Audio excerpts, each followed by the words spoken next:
ఈరోజు మనము సేమియా ఉప్మా చూద్దాము. ఎంతో టేస్టీగా ఉండే సేమియా ఉప్మా ప్రిపరేషన్కి కావాల్సింది ఏంటంటే ఆలుగడ్డలు తీసుకున్నాను. నేను ఇక్కడ ఒక ఆలుగడ్డ తీసుకొని పచ్చిమిర్చి తీసుకున్నాను, టమాటాలు కూడా తీసుకున్నాను. ఆలుగడ్డ చిన్న చిన్న పీసెస్గా కట్ చేసుకొని పెట్టుకున్నాను. దాని తర్వాత పచ్చిమిర్చి కూడా అలాగే పీసెస్గా కట్ చేసుకొని పెట్టుకున్నాను. టమాటాలు కూడా చిన్న చిన్న ముక్కలుగా కట్ చేసుకొని పెట్టుకున్నాను. దాని తర్వాత స్టవ్ ఆన్ చేసేసి ప్యాన్ పెట్టాను. ప్యాన్ పెట్టిన తర్వాత కొంచెం ఆయిల్ పోసాను. ఆయిల్ హీట్ అయిన తర్వాత ఆవాలు జీలకర్ర వేసాను.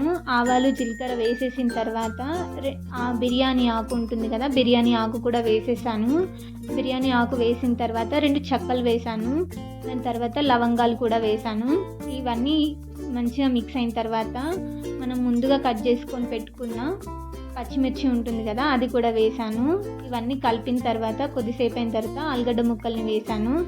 ఇవి కూడా మంచిగా కలిపిన తర్వాత కళ్యామాకు, దాని తర్వాత కొంచెము మనం ముందుగా కట్ చేసుకొని పెట్టుకున్న టమాటా ముక్కలు ఉన్నాయి కదా, అవి కూడా వేసేసి మంచిగా మిక్స్ చేశాను. కలిపేసిన తర్వాత మూత పెట్టేశాను. కొద్దిసేపు మగ్గనిచ్చాను. ఇలాగే మగ్గిన తర్వాత కొంచెం వాటర్ అనేది మనకు మూత పెట్టడం వల్ల వాటర్ అనేది అబ్జర్వ్ అవుతుంది. ఇదంతా లో ఫ్లేమ్లోనే చేయాలి.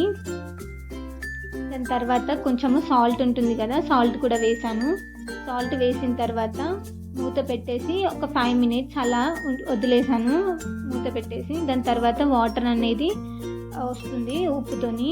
దాని తర్వాత కొంచెము వాటర్ పోసాను. వాటర్ పోసేసి ఇక్కడ నేను 2 glasses వాటర్ పోసాను. దాని తర్వాత బాయిల్ అవుతున్న కొద్దిగా వాటర్ మూత పెట్టాలి. మూత పెట్టేసిన తర్వాత వాటర్ అనేది తొందరగా బాయిల్ అవుతుంది. బాయిల్ అయిన వాటర్లో మనము సేమియా మనకు ఎంతైతే కావాలో అంత సేమియా వేసుకోవాలి. ఇక్కడ నేను సేమియా వేస్తున్నాను. సేమియా వేస్తూ కలుపుతూ ఉండాలి, లేకపోతే కనుక ఒక దగ్గరనే అవుతుంది. అట్లా కలిపిన తర్వాత ఒక 5 minutes అయిన తర్వాత స్టవ్ ఆఫ్ చేసేసి ఇలా అవుతుంది. ఇదే మన సేమియా ఉప్మా. వీడియో నచ్చితే లైక్ చేయండి, షేర్ చేయండి, సబ్స్క్రైబ్ చేయండి.